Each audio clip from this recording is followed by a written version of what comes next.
ಪ್ರಥಮವಾಗಿ ಬ್ರಹ್ಮರ್ಷಿ ಪಿತಾಮಹ ಪತ್ರಿಜಿಯವರಿಗೆ ಅನಂತ ಕೋಟಿ ಧನ್ಯವಾದಗಳು, ನಮಸ್ಕಾರಗಳನ್ನು, ಸಾಷ್ಟಾಂಗ ನಮಸ್ಕಾರಗಳು ಹೇಳಬೇಕು.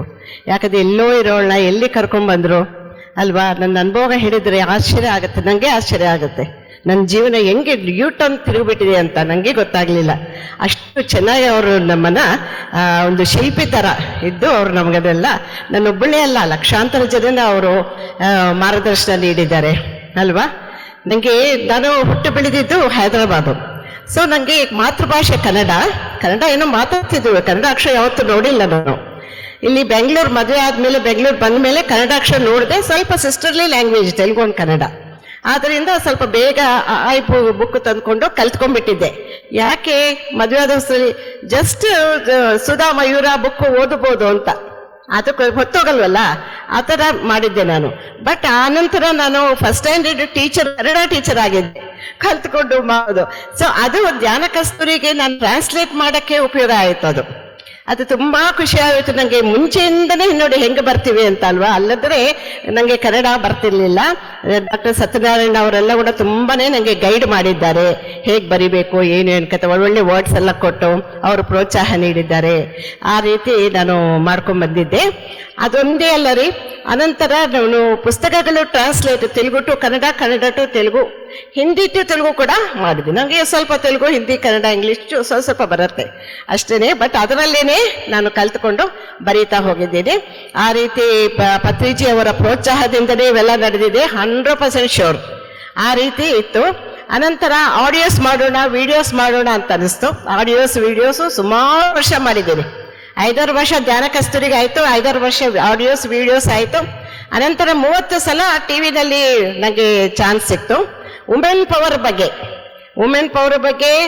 ಧ್ಯಾನದ ಬಗ್ಗೆ, ಪಿರಮಿಡ್ ಪವರ್ ಬಗ್ಗೆ and vegetarian, importance of vegetarian, ಅದರ ಬಗ್ಗೆ. ಸೊ ಶಂಕರಾಚಾರ್ಯನಲ್ಲಿ, ಆಮೇಲೆ ಇದರಲ್ಲಿ ದೂರದರ್ಶನಲ್ಲಿ, ಅನಂತರ TV9 ಹೀಗೂ ಉಂಟೆನಲ್ಲಿ ಬಂತು. ಈಗಲೂ ನೋಡ್ಬೋದು ಯೂಟ್ಯೂಬ್. ಸೆಪ್ಟೆಂಬರ್ 2, 2012 ಅಂತ ಹಾಕಿದ್ರೆ ಹೀಗೂ ಉಂಟು ಅಂದ್ರೆ ಅದ್ರಲ್ಲಿ ಬರುತ್ತೆ ನಮ್ದು ಪ್ರೋಗ್ರಾಮು. ನಮ್ಮ ಪಿರಮಿಡ್ದೆಲ್ಲ ತೋರಿಸಿದ್ರು ಅದರಲ್ಲಿ, ಅದೊಂದು ಬಂತು. ಅನಂತರ ಇದೇ ತರ ನಂಗೆ ಜೀವನದಲ್ಲಿ ಎಲ್ಲೋ ಇರೋಳು, ನಂಗೆ ಇವೆಲ್ಲ ಏನು ಗೊತ್ತಿಲ್ಲ, ಕನ್ನಡನೇ ಗೊತ್ತಿಲ್ಲ ಅಂತದು ನಮ್ಗೆ ಪ್ರೋತ್ಸಾಹ ಕೊಟ್ಟು ಅವರು ಎಷ್ಟೋ ಕೆಲಸಗಳು ನನ್ನ ಕೈಲಿ ಮಾಡಿಸಿದ್ದಾರೆ ಅವರು ಅಂತ. ಅದು ಹೇಳಕ್ಕೆ ನಾನು ತುಂಬಾ ಹೆಮ್ಮೆ ಪಡ್ತೀನಿ. ಅವರು ನಂಗೆ 2012ನಲ್ಲಿ ಇದು ಕೊಟ್ಟಿದ್ರು, ಏನಂತಾರೆ, ಬ್ರಹ್ಮವಿದ್ವರಿಷ್ಠ ಅಂತ ಕೊಟ್ಟಿದ್ರು. ಬ್ರಹ್ಮವಿದ್ವರಿ ಯಾಕಪ್ಪ ಕೊಟ್ರು, ಎಷ್ಟು ಗ್ರೇಟ್ ಮಾಸ್ಟರ್ಸ್ ಎಲ್ಲ ಇದ್ದಾರಲ್ಲ ಅಂತ ಅನ್ಕೊಂಡೆ. ಆದ್ರೆ ಅವರು ನಾವು ಯಾವ ಸ್ಟೇಜ್ ಅಲ್ಲಿ ಇದ್ದೀವಿ ಅನ್ನೋದು ಅವ್ರಿಗೆ ಗೊತ್ತಾಗ್ಬಿಡುತ್ತೆ, ನಮಗ್ ಗೊತ್ತಾಗಲ್ಲ. ನಾವು ಸುಮ್ಮನೆ ಧ್ಯಾನ ಪ್ರಚಾರ ಮಾಡ್ಕೊಳ್ಳೋದು ಅದು ಇದು ಮಾಡ್ತಾ ಇರ್ತೀವಲ್ವಾ. ಬಟ್ ನಮಗ್ ಗೊತ್ತಿಲ್ಲ ನಾವು ಯಾವ ಸ್ಟೇಜ್ ಅಲ್ಲಿ ಇದ್ದೀವಿ ಅಂತ. ನನಗೆ ಗೊತ್ತಾಗಿದ್ವಿ ಯಾವಾಗ ಅಂತ, ರೀಸೆಂಟ್ ಆಗಿ 2024 ಡಿಸೆಂಬರ್ 13 ನಮ್ಮ ಯಜಮಾನರು ಬಾಡಿ ವೇಕೆಟ್ ಮಾಡಿದ್ದಾರೆ. ಆಗ ನಂಗೆ ದುಃಖನೇ ಆಗ್ತಾ ಇಲ್ಲ. ನನ್ನ ವಿಚಾರಿಸಕ್ಕೆ ಬರ್ತಾರಲ್ವಾ ಜನ, ರಿಲೇಟಿವ್ಸ್ ಎಲ್ಲ ವಿಚಾರಿಸಕ್ ಬಂದ್ರೆ ಅವ್ರಿಗೆ ಆತ್ಮಜ್ಞಾನ ಕೊಟ್ಟು ಕಳ್ಸಿದ್ದೀನಿ. ಇದು ರಿವರ್ಸ್ ಆಗೋಯ್ತು, ಆ ರೀತಿ ಆಗೋಯ್ತು ನಂಗೆ. ಆನಂತರ ಅವ್ರು ಹೆಂಗೆ ಅಂದ್ರೆ ಹೂವಲ್ಲಿ ಇಟ್ಕೊಂಡು ನೋಡೋಲ್ಲ, ಹೂವ ಬುಟ್ಟಿನಲ್ಲಿ ಇಟ್ಕೊಂಡೇ ನೋಡ್ಕೊಡು. ನನ್ನ ಧ್ಯಾನಕ್ಕೆ ಹೋಗೋದಕ್ಕೆ, ಧ್ಯಾನ ಪ್ರಚಾರ ಮಾಡೋದಕ್ಕೆ ಎಲ್ಲದಕ್ಕೂ ಅವರು ನಂಗೆ ಪರ್ಮಿಷನ್ ಕೊಡೋರು. ಯಾವಾಗ ನಮ್ಮ ಮನೆಯಲ್ಲಿ ಆನ್ಲೈನ್ ಕ್ಲಾಸ್ ತಗೊಂತಾ ಇದ್ರೆ ಅಡಿಗೆ ಕಡೆ ಅವರೇ ನೋಡ್ಕೊಳ್ಳೋರು. ನೀನು ಹೋಗು, ನೀನ್ ಮಾಡ್ಕೊ, ನಾನು ನೋಡ್ಕೋತೀನಿ ಅಡಿಗೆ ಮನೆ ಅನ್ನೋರು. ಅಷ್ಟು ಒಳ್ಳೆ ಮನುಷ್ಯ. ಅವರು ಬಾಡಿ ವೇಕೆಟ್ ಮಾಡಿದ ಮೇಲೆ ಕೂಡ ನಂಗೆ ದುಃಖ ಬಂದಿಲ್ಲ ಅಂದ್ರೆ ಕಾರಣ ಏನು? ದುಃಖರಹಿತ ಸ್ಥಿತಿ ಬಂದ್ಬಿಟ್ಟಿದೆ. ಧ್ಯಾನ ಪ್ರಚಾರ, ಸೋಲ್ ಜರ್ನಿನೇ ನನ್ನ ಸಬ್ಜೆಕ್ಟ್ ಅಲ್ವಾ. ಅದೆಲ್ಲ ಎಷ್ಟು ಉಪಯೋಗ ಆಯ್ತು. ಬಂದವರೆಲ್ಲ ಆಶ್ಚರ್ಯ ಪಡ್ತಾ ಇದ್ದಾರೆ. ಇದು ಸೆಲೆಬ್ರೇಷನ್ ರೀ, ಯಾಕೆ ಇದ್ ಮಾಡ್ತೀರಾ? ಹುಟ್ಟಿದ್ರೇನೆ ಸೆಲೆಬ್ರೇಷನ್ ಅಲ್ಲ. ಅವ್ರಿಗೆ ಪ್ರಮೋಷನ್ ಸಿಕ್ಕಿದೆ. 10th ಪಾಸ್ ಆದ್ಮೇಲೆ PUC ಹೋದ್ರೆ ನಾವು ಸೆಲೆಬ್ರೇಟ್ ಮಾಡ್ಕೊಳಲ್ವಾ ಅಲ್ವಾ. ಭೂಲೋಕ ಯಾಕೆ ಪಾಠಶಾಲಾ, ಇದು ಕಲಾಶಾಲಾ ಅಲ್ಲ, ಇದು ಪಾಠಶಾಲಾ.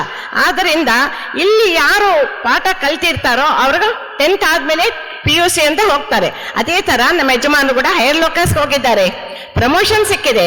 ಯಾಕೆ ಅಳಬೇಕು ಅಂತಂದ್ಬಿಟ್ಟು ಅವ್ರಿಗೆಲ್ಲ ಆತ್ಮಜ್ಞಾನ, ಬ್ರಹ್ಮಜ್ಞಾನ ಎಲ್ಲ ಕೊಟ್ಟು ಕಳಿಸ್ಬಿಟ್ಟೆ. ಅವ್ರೇನು ಹೋಗಿಲ್ಲ, ಎಲ್ಲೂ ಹೋಗಿಲ್ಲ. ನಾವು ಎಲ್ಲೆಲ್ಲ ಊರಿಗೆ ಹೋಗ್ಬೇಕು ಅಂದ್ರೆ ರೈಲ್ವೆ ಸ್ಟೇಷನ್ಗೆ ಕಾರಲ್ಲೋ ಆಟೋದಲ್ಲೂ ಹೋಗ್ತೀವಿ, ಅಲ್ಲಿ ಟ್ರೈನ್ ಹತ್ಕೊತೀವಿ, ಆಮೇಲೆ ಇನ್ನೊಂದು ವೆಹಿಕಲ್ ಇಟ್ಕೊತೀವಿ. ಇದು ಒಂದು ವೆಹಿಕಲ್. ಈ ವೆಹಿಕಲ್ ಬಿಟ್ಟು ಇನ್ನೊಂದು ವೆಹಿಕಲ್, ಇನ್ನೊಂದು ಬಿಟ್ಟು ಇನ್ನೊಂದು ವೆಹಿಕಲ್.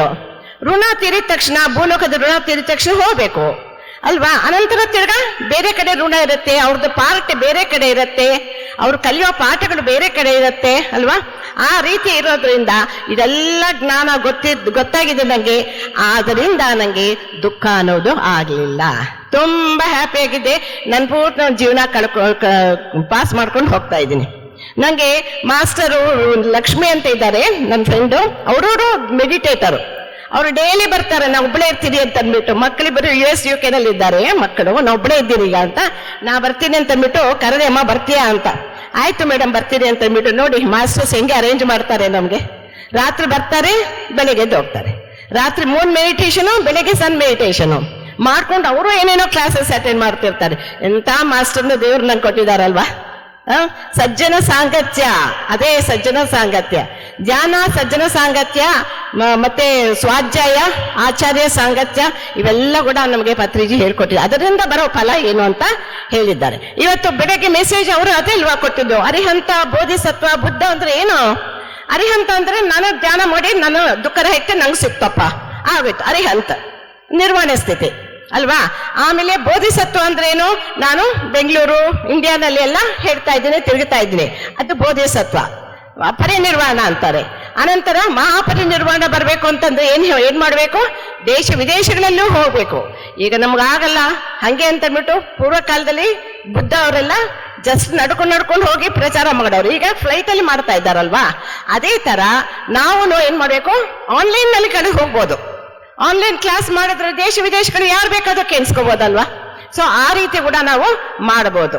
ಆದ್ರಿಂದ ಇಷ್ಟು ಒಳ್ಳೆಯ ಜ್ಞಾನ ಕೊಟ್ಟು ಎಂತ ದುಃಖರಾಗ್ತದೆ, ಮುಕ್ತಿ, ಪರಿಮುಕ್ತಿ, ಮಹಾಪರಿಮುಕ್ತಿ ಅಲ್ವಾ ಬೋಧಿಸ್ತಾ ಬುದ್ಧ, ನಾವೆಲ್ಲರೂ ಬುದ್ಧರೇ ಅಂತ ಹೇಳಿದ್ರು. ಸ್ವಾಧ್ಯಾಯ, ಸಜ್ಜನ ಸಾಂಗತ್ಯ, ಅದಕ್ಕೆ ನಂಗೆಲ್ಲ ಗೊತ್ತಿರಿ, ನಿಮ್ಗೆಲ್ಲ ಏನು ಗೊತ್ತಿಲ್ಲ ಅಲ್ಲ. ನನಗ್ ಗೊತ್ತು. ಯಾವಾಗ ಸಜ್ಜನ ಸಾಂಗತ್ಯ ಮಾಡ್ತೀನೋ ನೀವೆಲ್ಲ ಒಬ್ಬೊಬ್ರು ಒಂದೊಂದು ಮಾತು ಹೇಳ್ತಿದ್ದೆ, ಅಯ್ಯಪ್ಪ ನಾನೊಬ್ಬಳೇ ಅಲ್ಲಪ್ಪ, ಇಷ್ಟು ಜನಕ್ಕೆ ಎಷ್ಟು ಗೊತ್ತು ಅಲ್ವಾ? ಆವಾಗ ನಮ್ಮ ಅಹಂಕಾರ ಕಮ್ಮಿ ಆಗುತ್ತೆ, ಆಮೇಲೆ ಹೊಟ್ಟೋಗುತ್ತೆ ನಮ್ಮ ಅಹಂಕಾರ.